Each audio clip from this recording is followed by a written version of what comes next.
இன்னைக்கு நம்ம பார்க்க போற பட விமர்சனம் என்னன்னு பார்த்தோம்னா ரஜினி கேங் படம் எப்படி இருக்குன்னு நம்ம பார்க்க போறோம். இந்த படம் இந்த வாரத்துக்கு ஒரு நல்ல காமெடியாவும் த்ரில்லர் கோஸ்ட் படமாவும் ஒரு நல்ல என்டர்டைன்மெண்ட் படமாவும் வந்து அமைஞ்சிருக்கு. படத்தோட ஃபர்ஸ்ட் ஹாஃப் எப்படி இருக்கு அப்படின்னு பார்த்தோம்னா சீன்ல இருந்தே காமெடி தான். நம்ம ஹீரோ ரஜினி கிஷன் ரொம்ப அருமையா நடிச்சு தன்னோட காமெடி எல்லாமே பண்ணியிருக்காரு. அவர் கூட சேர்ந்து முனிஷ்காந்த் இவங்க 2 பேரோட ஒரு கார்ல டிராவல் இருக்கு. அந்த காமெடி எல்லாம் பார்த்தோம்னா விழுந்து விழுந்து சிரிக்கிற மாதிரி இருக்கு.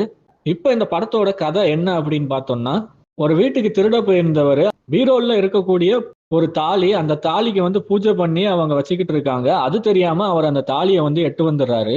இப்போ ஹீரோக்கும் ஹீரோயினுக்கும் கல்யாணம் பண்ணணும். அப்போ அந்த தாலியை வந்து கொடுத்துடுறாங்க. அப்போதான் அவங்க வீட்டுல தாலி காணாம போன விஷயம் தெரிஞ்சு, ஐயோ அது வந்து ஒரு பேயோட தாலி, அந்த தாலியை வந்து மித்த யாரும் கெட்டிடக்கூடாது, அப்படி கெட்டிட்டாங்கன்னா அவங்கள யாராலையும் காப்பாற்ற முடியாது அப்படிங்கிற மாதிரி ஃபர்ஸ்ட் ஹாஃப் ஃபுல்லா டிராவல் ஆகி நல்ல ஒரு இன்டர்வல் சீன் கொடுத்துருக்காங்க.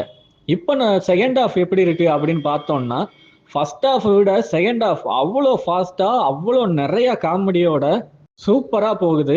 அது மட்டும் இல்லாம செகண்ட் ஹாஃப்ல தான் நம்ம மொட்ட ராஜேந்திரனும் வர்றாரு. மொட்ட ராஜேந்திரன் இந்த படத்துல பேயை எப்படி அடக்குறாரு அப்படின்னு பார்த்தோம்னா, வயலின் வாசிச்சு பேயை தூங்க வச்சு ஒரு வித்தியாசமான கான்செப்ட் ஒன்று பண்ணியிருக்காங்க.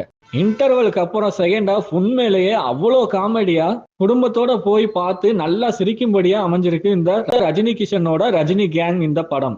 மறுபடியும் சொல்றேன், இந்த வாரத்தை ரஜினி கேங் படத்தோட ரொம்ப சந்தோஷமா கொண்டாடுங்க. தியேட்டர்ல மிஸ் பண்ணிடாதீங்க. நல்ல என்டர்டைன்மெண்ட் படம். இதோட நான் அடுத்த விமர்சனத்துல உங்களை சந்திக்கிறேன். நன்றி, வணக்கம்.